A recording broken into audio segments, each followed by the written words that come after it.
Class 7 का chapter number 1 क्या है, इसका नाम क्या है? चैप्टर नंबर 1 का न्यूट्रिशन इन प्लांट में, ठीक है, न्यूट्रिशन इन प्लांट में, ठीक है। हम क्वेश्चन पूछेंगे, आपको उत्तर देना है और हम उसको क्या करेंगे, एक्सप्लेनेशन कर देंगे, ठीक है। अब चलिए बताइए, हम आपसे सवाल पूछ रहे हैं।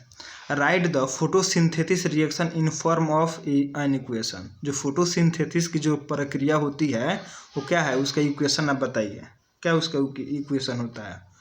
Carbon dioxide 6CO2 plus water 6H2O forms in presence of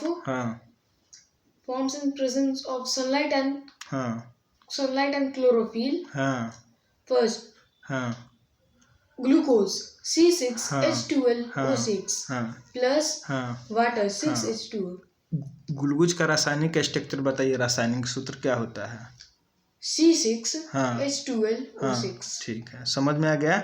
एक और बात जानिए, जो ग्लूकोज का स्ट्रक्चर होता है वहीं फ्रुक्टोज का भी स्ट्रक्चर होता है, ठीक है। जो ग्लूकोज होता है वो कथी में मिलता है, चीनी वगैरह में मिलता है। और जो फ्रुक्टोज होता है वो कथी में मिलता है, फल में मिलता है। जितने भी फल मीठा लगते हैं, किसके कारण फल मीठा लगता है? फ्रुक्टोज के कारण। किसके कारण मीठा लगता है? फ्रुक्टोज के कारण। आप लोग भी वीडियो देखते रहिए, क्लास 7 का है, अगर आपके बच्चा पढ़ रहा होगा 7th में तो आप उनको वीडियो दिखा दीजिएगा, बहुत आपके लिए लाभदायक होगा, ठीक है। उसके बाद में जो हमारा, आप बताइए, जो हमारा पृथ्वी है, ठीक है, पृथ्वी पर कार्बन डाइऑक्साइड की मात्रा कितनी है? पृथ्वी पे? हाँ, पृथ्वी पर कार्बन डाइऑक्साइड की मात्रा 1.3%। 1.03% है, ठीक है।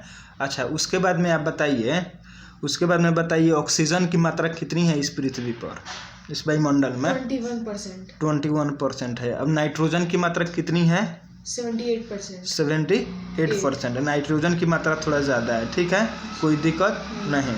Why do you need energy? हम लोग को एनर्जी की आवश्यकता क्यों होती है? We need energy to do work. हम लोग को एनर्जी की आवश्यकता इसलिए होती है ताकि हम लोग क्या कर सके, वर्क को कर सके, ठीक है। अब चलो बताओ, what is the discharging? What is discharging?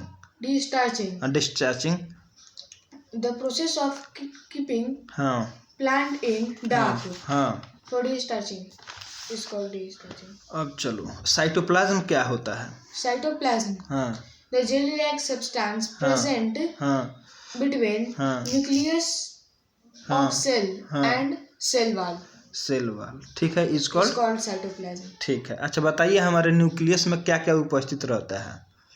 Nucleus में डीएनए और आरएनए क्या रहता है? डीएनए और उसको न्यूक्लियोकाइड्स कहते हैं, ठीक है, न्यूक्लियोकाइड्स कहते हैं। डीएनए का फुल फॉर्म क्या होता है? डीऑक्सीराइबोज न्यूक्लिक एसिड, ठीक है। आरएनए का फुल फॉर्म क्या होता है? राइबोज न्यूक्लिक एसिड होता है। क्या होता है? इतना याद है, इतना। अच्छा बताइए, जाइलम क्या होता है? What is xylem? How does it help A plant? वो प्लांट में किस प्रकार मदद करता है xylem? The absorbed water and minerals are transported from root to leaves through pipe-like tube called xylem. Xylem is a conducting tissue of plant which transports water and mineral from root to leaves. अच्छा, आपके कहने का अर्थ है जो भी xylem होता है वो क्या करता है? रूट से क्या करता है? वाटर मिनरल क्या करता है? पेड़ पौधे के हर एक पार्ट में नीचे से लेकर ऊपर तक क्या करता है? ट्रांसपोर्ट करता है। क्या करता है? ट्रांसपोर्ट मतलब पहुंचाता है। क्या करता है? जो वह संवहक ऊतक होता है। क्या ऊतक होता है? उसमें संवहन ऊतक होता है, ठीक है, कनेक्टिंग टिश्यू होता है, ठीक है। उसका जो वर्क है वो नीचे से ऊपर की ओर कार्य करता है, ठीक है, ये बात सही है। अच्छा ये बताइए, जो जाइलम होता है, जो उसका टिश्यू होता है, वो लिविंग थिंग्स होता है कि नॉन लिविंग थिंग्स होता है? नॉन लिविंग थिंग्स होता है। क्या होता है? Dead cells. डेड सेल्स होता है। अगर आपसे कोई पूछेगा, ठीक है, वो डेड सेल है, मारा हुआ सेल है, तो किस प्रकार से वो मतलब वो पानी को, जल को निकलता है और एक स्थान से दूसरे स्थान तक पहुंच जाता है? ऑस्मोसिस के कारण। किसके कारण? ऑस्मोसिस प्रेशर के कारण, ठीक है, ठीक है, समझ में आ गया। अब चलो एक और सवाल तुम बता दो बाबू। What are the saprophytes, how do they obtain their food? Those organisms who feed on dead and decaying matter are called cytotrophs. साइटोट्रॉप्स, ठीक है। They release enzymes on digestive juices on their food to obtain energy and nutrients. ठीक है। अब बताओ, describe the importance of the photosynthesis. The importance of photosynthesis are: first, it makes balance between carbon dioxide and oxygen in nature. Second, it is main source of food for plant and plants are main source of our food. वो क्या करता है? प्रकाश संश्लेषण के द्वारा ही क्या करता है? खाना बनाता है, ठीक है। उसको मान के चलिए कोई प्लांट है, ठीक है, तब प्रकाश संश्लेषण की उपस्थिति में खाना बनाने के लिए कितने चीज़ों की आवश्यकता होती है उसे? सबसे पहले उसको क्या चाहिए? कार्बन डाइऑक्साइड चाहिए। उसके बाद में उसको क्या चाहिए? जल चाहिए। उसके बाद में उसको क्या चाहिए? सनलाइट चाहिए। उसके बाद में क्लोरोफिल चाहिए। क्लोरोफिल क्या करता है? क्या काम करता है पेड़ पौधों में? वो ग्रीन पिगमेंट है, लीव्स में प्रेजेंट होता है, जो कि सनलाइट को ट्रैप करता है, ऑब्जर्व करने का काम। आपके कहने का अर्थ है मतलब जिसमें क्लोरोफिल का मात्रा ज़्यादा होगा वह उतना ही अपना फूड ज़्यादा बनाएगा, ठीक है। समझ में आ गया? अच्छा, आप ये बात बताइए हमको, जो खाना बनाता है पेड़ पौधा, ठीक है, खाना बनाता है, ठीक है, तो बहुत सारे लोग कहते हैं, एक मिथ है, क्या है? मिथ है कि पेड़ पौधा जो होता है वो कार्बन डाइऑक्साइड लेता है और ऑक्सीजन छोड़ता है, ठीक है।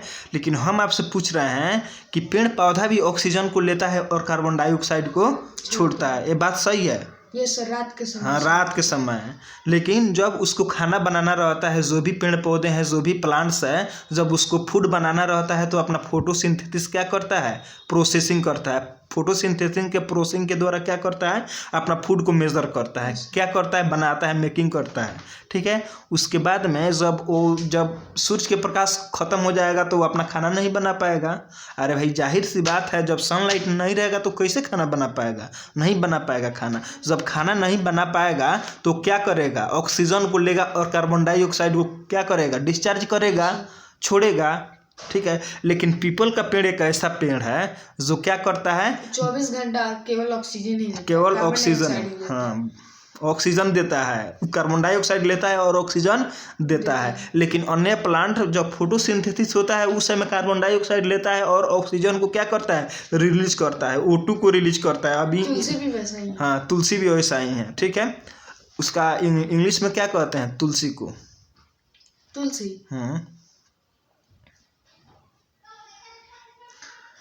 ठीक है, इतना समझ में आ गया। अच्छा, ये बताओ, जो भी फूड खाना बनाते हैं, ठीक है, वो कहाँ पे अपना सबसे ज़्यादा खाना बनाते हैं? किस भाग में? प्लांट्स के किस भाग में खाना बनाते हैं? लीव्स में। उसको पत्ते, खाना का कारखाना किसे कहा जाता है? पत्तियों को, लीव्स को कहा जाता है, ठीक है।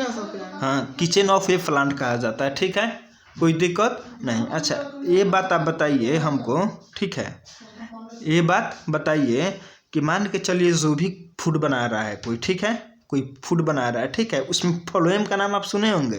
आपको बताए हैं फ्लोएम क्या होता है। आपके तो बुक में नहीं दिया, लेकिन जाइलम इसमें दिया है, तो उसको फ्लोएम भी 7th क्लास में दे देना चाहिए। अब बताइए, फ्लोएम का कार्य क्या होता है? उसका वर्क क्या होता है फ्लोएम का? सर, जाइलम लीव्स तक पहुंचाता है। हाँ, वाटर एंड मिनरल्स। हाँ, उसका डायरेक्शन कैसा होता है? जाइलम का जो डायरेक्शन होता है वो किस दिशा में होता है? सर, रूट टू लीव्स होता है। और वही फ्लोएम का जो दिशा होता है, लीव्स टू अन्य जगह होता है। लीव्स टू अन्य जगह, अदर पार्ट्स होता है। उसका डायरेक्शन कहीं नहीं होता है, उसका चारों तरफ क्या होता है? डायरेक्शन होता है। नीचे भी जाता है रूट के पास, हाँ, ऊपर भी जाता है, दाएं भी जाता है, बाएं भी जाता है, लेफ्ट भी जाता है, राइट भी जाता है। उसका डायरेक्शन क्या है? अराउंड अस है, मतलब चारों तरफ है। क्या है? चारों तरफ है, कोई दिक्कत नहीं। अच्छा, ये बताइए, write to difference between autotrophic nutrition and heterotrophic. अच्छा बताइए, ऑटोट्रॉफिक न्यूट्रिशन क्या होता है? ऐसा न्यूट्रिशन जिसके अंदर कोई भी प्लांट्स जो होता है, प्लांट्स करते हैं ऑटोट्रॉफिक न्यूट्रिशन, क्योंकि उसमें ये होता है कि वो जो भी जीव जंतु होते हैं अपना खाना स्वयं ही बनाते हैं। The process, the nutrition in which plants and animals organism prepare their own food by own is called autotrophic nutrition. ठीक है, ऑटोट्रॉफिक न्यूट्रिशन आपके कहने का अर्थ है जो भी ऑटोट्रॉफिक न्यूट्रिशन होता है